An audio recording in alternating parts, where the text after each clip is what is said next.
Welcome to the Stellar Show, Fayette County TV, Channel 77, Q Call and Breeze Line with myself, Ken Philbaum, the Legend Duke, Stellar's Collectible Shop, and Uniontown Mall owner Victor Malik. Got it all. So this is episode 2, season 2, episode 52 overall. How was Riz's last night? It was a great time. We raised a lot of money for a great cause. Had a great time with Rick and the two girls. Look forward to doing it again. I'm not really a fan of being a bartender and things like that, but I think we made it through. Yeah, so, you guys raised a lot of money for a good cause. That's the most important thing, and congratulations and thank you to everyone that participated. Now, before we get too far ahead of ourselves, we got to thank the people that helped make this possible, and that's Mike Kelly Toyota of Uniontown. It isn't just about cars, it's about trust. With a wide range of vehicles and personalized service, we make your car buying experience easy and enjoyable. Come see why generations have chosen us for their automotive needs. And I passed 2 Mike Kelly logos on the way in here. Right now is the perfect time to visit Mike Kelly Toyota with the weather that's out there. Hopefully it's going to break. This week it's been, what, -9? What'd you guys get in Mount Pleasant? At one point I was at -3. -3. I think I woke up on the computer, it said -9. Yeah, right. Tuesday morning. We had a water break here at the mall. One of the big lines blew. Fixed it up. We're back in business. Speaking of the mall, so I just have to ask, because the second week in a row pulling in, are the dates for the next card show still the 27th and 28th, and you're just kind of promoting 11 months out? This, ladies and gentlemen, is a perfect example of what you call lazy. I have yet to go out and get the card signed. I wasn't sure if you were just being prepared. You know? It's cold out there. -9. Well, I mean, you're 11 months They're becoming early. seasoned. They're going to be really nice for the next one. They're going to look weather torn. I'm surprised the plow trucks haven't got them. Then again, that could be because maybe they're just not out plowing. Richie Ray, I'm going to have to call you. We're going to have to do something on that soon. Richie Ray does some of the best sign work in the area. So something we do got to follow up on, because I'm sorry, I smacked that one out of the park. Detroit. Boy, Rock City, I've already got the phone call on this. Now we're doing this live in front of everybody. Yes, I give you credit. You called it. It wasn't just called the spread. I called that they were beating them. Yeah, you did a wonderful job on that, and I must bow my head in shame. Respectfully, of course. Respectfully. Yeah, so now, so is there going to be a card show in between December and now, or were you being prepared early, or what's going on here? Again, I explained it perfectly. This is called lazy. Okay, well, speaking of lazy, I was teeing up so that you could plug that you're going to be having another one at some point. At some point, we are going to release the official date, but not just yet. Missed the free plug there. Okay, not just yet. We're teasing. They're teasing. Okay. Speaking of teasing, I don't know. I don't really got nothing else to tease except for this lady that was just waving to Duke there, which he completely ignored. Duke's behaving. So, anything else before we go to the next segment? Let's go to the next segment. Let's do that. We'll be back after this.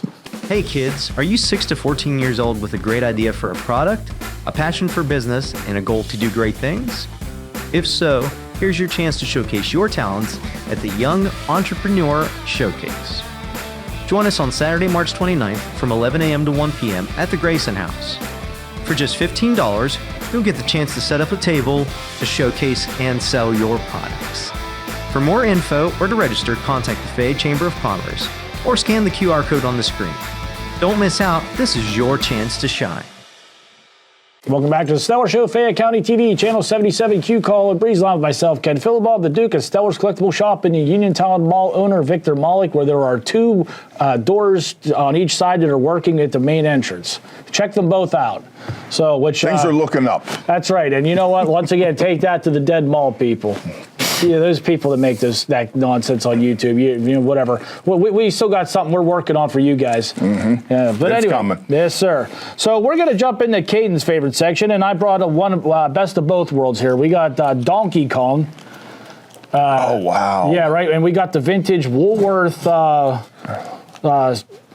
price tag on. Was that a part of Murphy's, or was that its own thing? They were their own thing, actually. What is it? Finish Line is like the last remnant of Woolworth. Really? Yeah. Yeah, as crazy as that is. So we're going to open that up. Was there a movie? Donkey Kong? I know the video game and whatnot, and I'm not touching that gum. It's been a rough week for my intestines. We're not going to... So I know you would scratch these off. I don't know if you could win something with those or not, but that's a pretty cool Mario card. These are mostly sets that they made for the stickers. Yeah. So the kids back in the day would use the stickers, put them on book covers and things like that. They're talking old-fashioned world. So to help book covers. Yes, sir. Right? They didn't have And the thing about this right here that's interesting is you probably would get more money out of the wrapper itself. Oh yeah, you can get those graded. The wrappers? Yeah.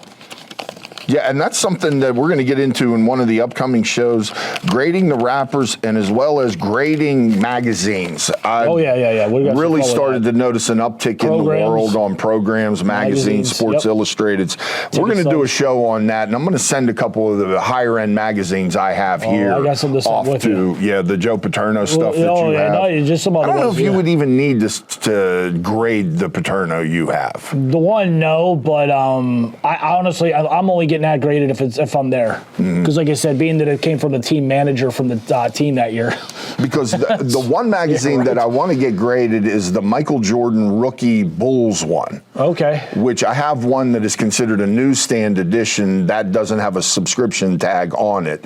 Those tend to go for a ton of money. They call that the rookie one, but he was on the cover with Sports Illustrated with the '84 Olympics. Yeah. So I don't know how you call the Bulls one the rookie. Well, that gets into your Spider-Man or your comic books, which I don't really know too much, but I know, I'm just using Spider-Man. I know this comic book people are going to correct me, but there might be Spider-Man #1, but he was technically mentioned in book 13 of X-Men or Silver something. Surfer, the Punisher, those kind of things. So, but hey, to help tee up some of this conversation we're about to have on Skenes, and we are getting closer to pitchers and catchers reporting. 21 days. Yes, sir. We're going to go back to 1988 Don Russ, as we were talking off air.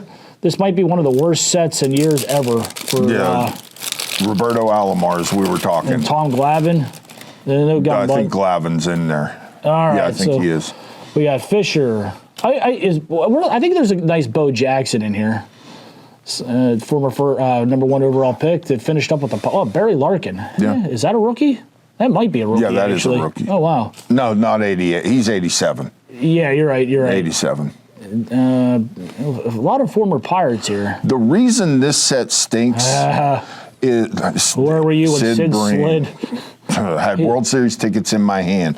But the reason these cards, nobody ever liked them, is this is when they went back to the original Dunros from 1981 paper, that these things are basically just a little bit thicker than a notebook page. Yeah, they really so are. they didn't flimsy. invest anything in the cards, so no one cared about them.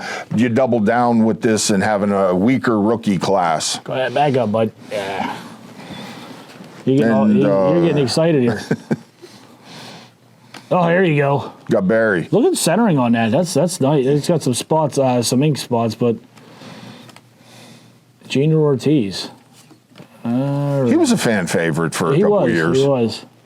Mark McGwire. This is a good pack. Mm-hmm. Hold up, bud. I can't see what I'm doing because you're getting in the way. Some buckets. Not a bad pack overall. Jeff Robinson was a relief pitcher for the Pirates back in the day. You got 4 Pirates in the pack. Yeah, and look, you got Bonds and Bream. The irony there. So, you know what? Like I said, we were teeing this up for Skenes. So the Skenes card has been found. Little kid, 11 years old in California, the state of California, not California, Pennsylvania, pulled the card. And the big question that everybody has across the country right now is, what do you do with it? If Ken Philibom if Duke pulled it from a pack, what would you do with it? Me personally, I would have donated it to Mr. Nutting because I have nothing but love and respect for that man because he does nothing but give wonderful things back to the community with giving us competitive baseball every year, and such a wonderful time I have. I wouldn't even take all that offer because he does so much for us. I mean, I would probably I'd want to keep my seats I would love in the to see the outfield. Philibom family softball game. Oh, you would get that. No, actually, you know what? You'd probably get some, not just the family. Yeah, we might have the Stellar Show going against the fire department or something. Now that sounds like a plan there. Yeah, so go ahead. But what would you think the value of all of this is to someone in California?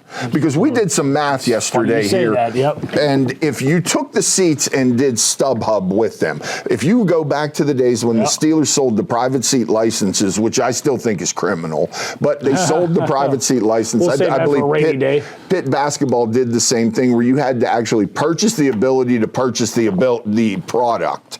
And You can have my share. There were guys who bought, 40 and 60 seat licenses who live around the country who just sell the tickets on StubHub. Back in the day, they used to have to travel to Pittsburgh to sell them each weekend. They bought a lemon if they still got them. But what you're doing right there is if you sell each ticket for 82 games, it comes out to $360,000 a ticket if you can sell every seat behind home plate every game for the 82. So in all seriousness, what I would do is, if I hit that, I would have got with a reputable auction house. I would have stayed away from Golden.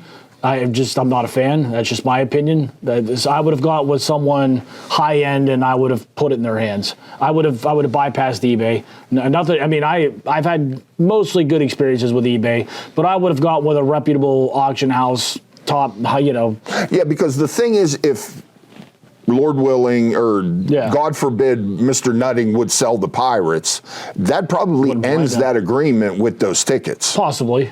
Yeah. So you could get 5 years of that. He sells the franchise, and you're losing. And look, let's be honest. 25 years. There's that you would need a lawyer just to read through all that. You might need a team of because lawyers. There's a lot of conjecture, and a lot of people are saying a lot of different things that are parts of the benefits of this card.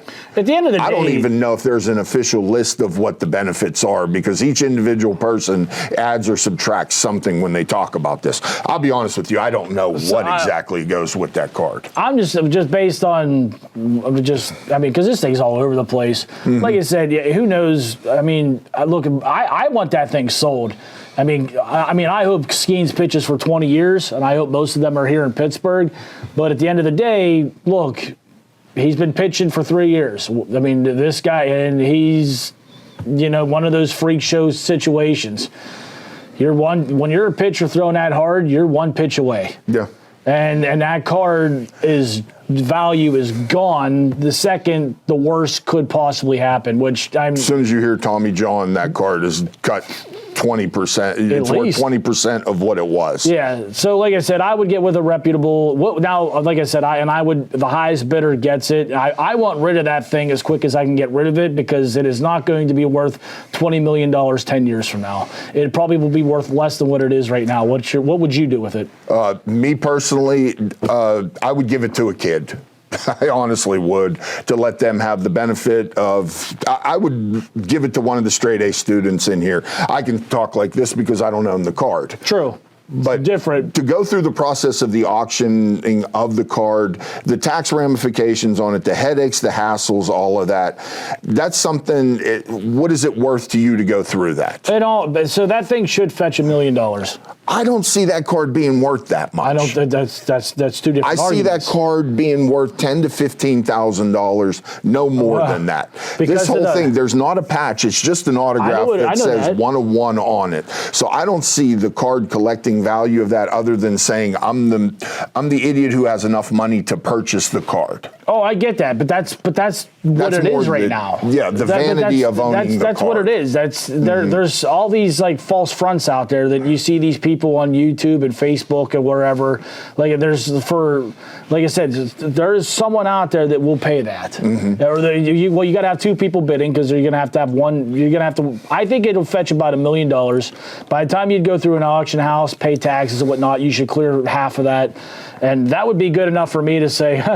I mean, Barry Bonds' ball that he hit to break the record, the guy from the clothing company paid $1 million for that. That to me is $1 million item. This is a $100,000 item. I could think of about 50 sports cards off the top of my head that I would rather have over this one. once you subtract the value. We're taking Paul Skenes completely out of this argument. Yeah. No, if this was anybody, a Fernando Tatis, Ohtani probably would be more special, but this has nothing to do with Skenes. This is just the appraisal of what the card is worth. Is Fanatics what we're doing right now. And what it is Fanatics overhype this thing. Mm-hmm. And because the way the market is right now. See, going against Fanatics for a second to jump in, because a part of the story that's on Fox says the card was found in November. I don't know if that's official or not, but we were discussing that, and they have the words the card was found in November. I'm going to try to figure out if that's true or not. The fact that the card was found in California does give Fanatics and Topps the credence that it wasn't particularly sent to a breaker. It wasn't sent to someone special to open it up. So I give them credit for the fact that it wasn't found in Pittsburgh either. Those things would have really made this situation look bad. I didn't think, I know there was all those conspiracy theories out there that it was going to get dumped here, and I think that's one of the reasons the Pirates made the offer they did, is because they knew it wasn't going to be here. That's a good point right there too. You know, you can, now that's also what helps set the market for the value of this card, that the Pirates have that offer out there, which we were doing the math, we're around $500,000 based on what the Pirates offer is. So that's why, like I said, I think this thing will fetch about $1 million, and someone's going to be stuck with something that's going to be worth maybe a tenth of that by the time this is all said and done. The one thing you can guarantee about this situation is there will be another one, which is really fun, because what is about to happen in the card collecting industry is February 12th is the due date for Series 1 2025 Topps Baseball, which to me is why this was admitted to this week. I think that it was found. We'll close this segment up on this. I think Fanatics has something lined up, or whoever. The next one's going to piggyback off of the Super Bowl. Just my opinion. But we'll be back after this. All right. Hi, I'm Ashley with the Fayette Chamber, here today for another ribbon cut. Today we're inside Caring Mission Home Care.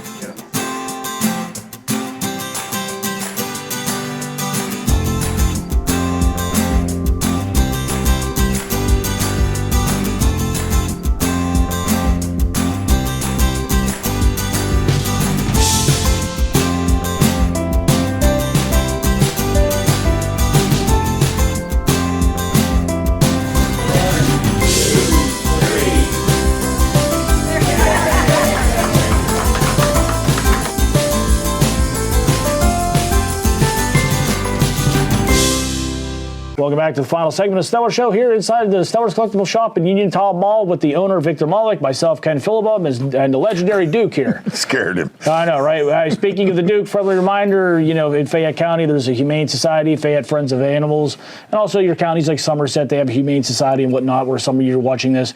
Let's make some contributions to these shelters and help, whether we adopt, like I did with the Duke here, is one of the best things I ever did, or, you know, like I said, just, hey, they can use food, whatever you can spare. Look, they're always looking for dog walkers too, so that's good for you and them. Remember, when it's cold outside for you, it's cold outside for them, so bring them in at night. So what do you got going on in April?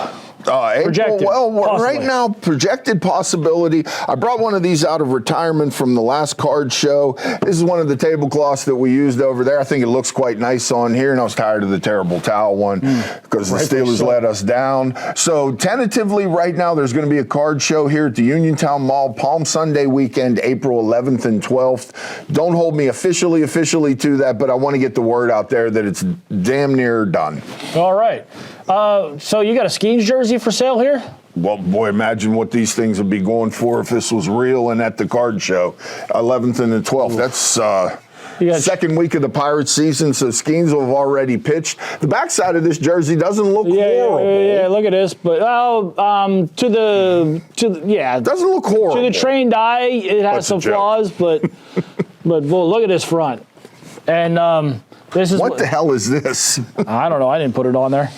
But this is what happens when Grandma got a cricket for Christmas. That is a wonderful line. Yeah, right? You can see the obvious flaws in here. But I'll tell you what, I applaud the effort. I am not knocking the effort, but Yeah, this one might have got you beat up back in the day if you wore this around some of our. The glue didn't adhere, and they only used a single stitch to hold it down. And like a friend of mine brought this in, thought I might be interested in it, and this is what we're doing. Oh yeah, with it. we're interested, but not for the reason you thought. Yeah. So yeah. You know what? But I do applaud the effort, and in all fairness, as a custom job, this isn't a bad looking shirt. I mean, it is fun. You know what I mean? It is a lot of fun, but definitely this fails the trained eye test. This has zero collectible. Yeah, right. Collectability. This is just something you. But if you're going to wear on a Sunday to a Pirate game absolutely. or an out of towner who really doesn't understand, or you're just having a good time. Mm-hmm. This is one that when you spill barbecue sauce or beer or whatever on it, you don't care, right? So, but one thing that a lot of people do care about, and that's the conference championships this weekend. It's amazing we're this far into the football season. Getting down to nitty-gritty. 2 games left on Sunday at 3 o'clock. The NFC Championship game happens where the Washington Redskins go to Philadelphia. Commanders. Redskins. It's 2025 Get $8 billion together and buy them, and you can rename them to whatever you want. But go ahead. The Redskins are a 2-point dog to the Eagles at Philly. Redskins came into this game 12-5, 14-3 on Philly. Over/under is 47.5. What do you think? I have to bow to you. You picked the. Are you riding this? I was 4 for 4 on my picks because as far as covering spreads and whatnot. And that person's 0 for 1 on turning the phone off. Yeah, right. That's work. Hey, I'm doing grown-up stuff. Leave me alone. I'm on my free time. Anyway, and I hope they see this. So what do we got here? This is a tough one. But I think I like Daniels. I think he's got a good future, and he's going to be good for a while. Saquon's just on too big of a roll. The game's in Philadelphia. The Commanders are going to come up short to the Eagles. Yeah, I think the Redskins have no chance in this game. The 47 They're not even in the game. It's the Commanders. The Redskins are going to get crushed on this one, sadly. Send the hate mail to him. Anyway, let's go over-under, which are always a coin toss. I'm going with the over. We getting snow in Philly this weekend? Most likely. I mean, I don't think it's going to. But that doesn't seem to bother the great Saquon Barkley of Penn State fame. Yes, sir. I just don't see Washington doing much offensively. I think the under, looking at something 28-3 is probably what I'm going to pick in this game. For the record, I don't think this is a good matchup. I'll say this, if the Commanders get through this game, they beat either team in 2 weeks. But speaking of either team in 2 weeks, that takes us to Buffalo and Kansas City. I'll let you go first, sir. I'm going with Mahomes until Mahomes is not in this anymore. I'm one of the conspiracy theorists who think the refs bend to him. I think this thing's tailor-made for Philadelphia, Kansas City. I like what you did there, tailor-made. See how that is? You remember last year? Yes, sir. Yeah, so I'm taking Kansas City in a blowout over Buffalo. When you got Troy Aikman calling out the officiating on air, I mean that's enough said there. So to be fair, they weren't good in the college either, in the playoffs in college. No. They weren't real good there either. So officiating's been a problem. Maybe the game is just too fast. Well, and this is something, a conversation I've had with some people. I think it's time to start having some people up in the bleachers with binoculars calling stuff. I mean, you got all this technology or whatever. You start calling it from the booth since these guys can't call it right on the ground. That said, I hate to go pick against the refs. So I'll take the Kansas City Chiefs, and I'll take the over. That's where I'm at. I think on a level playing field, I think Buffalo beats them, but we haven't. Kansas City, and why Patrick Mahomes wasn't flagged and fined for that unsportsmanlike conduct when he flopped is beyond me. That goes to show that there is a bias in the NFL. And honestly, my personal opinion, these games should be taken off the sports books until something happens. Until the officiating's cleaned up. Yeah, it's awful. So I guess we're go. Are you going over under? I'm over on the Kansas City, under on the. Okay. On the NFC. So I'm over on both games, and I think we got the same picks, right? I got Philly. Basically over under, and that's the only thing we. You know what? Just to throw a wild card in there, I'll ride the Commanders. Redskins got no chance. Speaking of having no chance, I have a question for you for the offseason of the Steelers. In short terms, fix the Steelers for next year. Make them a good team. My honest opinion, I don't think it happens overnight. I think the Rooney's need to put a new figurehead in place. Or they need to sell the team. And I know that is sacrilegious what I just said, but right now the current Rooney just does not get it. He says what people want to hear, and he doesn't get it. So it starts there. It starts with the front office. Omar Khan, yeah, he's a good money guy, but he ain't a good GM, and he's proven that. 3 first-round picks. Yeah, this stuff. The one they took last year, if he was healthy, he probably went top 5. But so until they address the front office and until they figure out maybe put a better person as the figurehead up front, I think this team's doomed for a while, and that's just my opinion. I think if Pittsburgh picks Tyler Warren, this is a homer pick, and I know you move up a little bit, or he falls to you depending on what his combine thing is, which I don't think his combine thing puts him above Pittsburgh at that point. You might not see him do combine because he's not a combine guy. So if the Steelers could draft Warren, that puts a body in the middle of the field with Freiermuth. That's the thing the Pittsburgh Steelers need to address is the middle of the field on offense. I think they got a good second tight end in Washington. He's not stretching the field. You need somebody who's going to play in the middle of the field, and Warren does give you other options. Well, I'm not arguing that, but I think you're too invested in tight end. They need to get someone to stretch the field at receiver. Stretching the field is And it's got to open up the middle for a Freiermuth. And you have to use the middle of the field to stretch the field. Well, I'm not arguing that. That's the issue. That's why I think Tyler Warren is somebody the Steelers should take a serious look at in the first round. In the second round, nobody's going to want to hear this from me especially. But what I saw Will Howard, Ohio State's quarterback, that's your project quarterback. Yeah, he could be had in the second or the third round. I think that's your building block. If you want to play with Justin Fields for a little bit, that's fine. They've already done the project thing with Kenny Pickett, because he was Howard's a whole different human being than Kenny Howard. Pickett. Howard's a little bit rough. No, I would take Howard over Pickett. Yes. I'm not arguing that.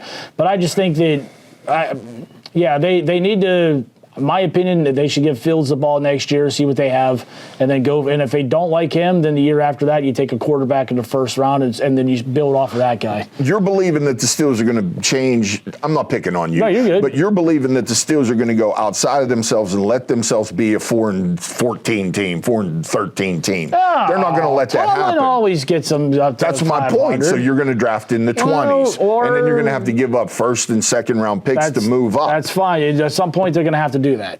They're just going to have to. I think Will Howard's worth a shot, and I also think that Scatterborough from Arizona State is the back. I'll tell you what I think we got to do is pitch to Rise Wrestling, who has an event on February 8th. Scatterborough, think about it, Howard. Come up here and check them out, and we'll see you next week. Rise Wrestling is next.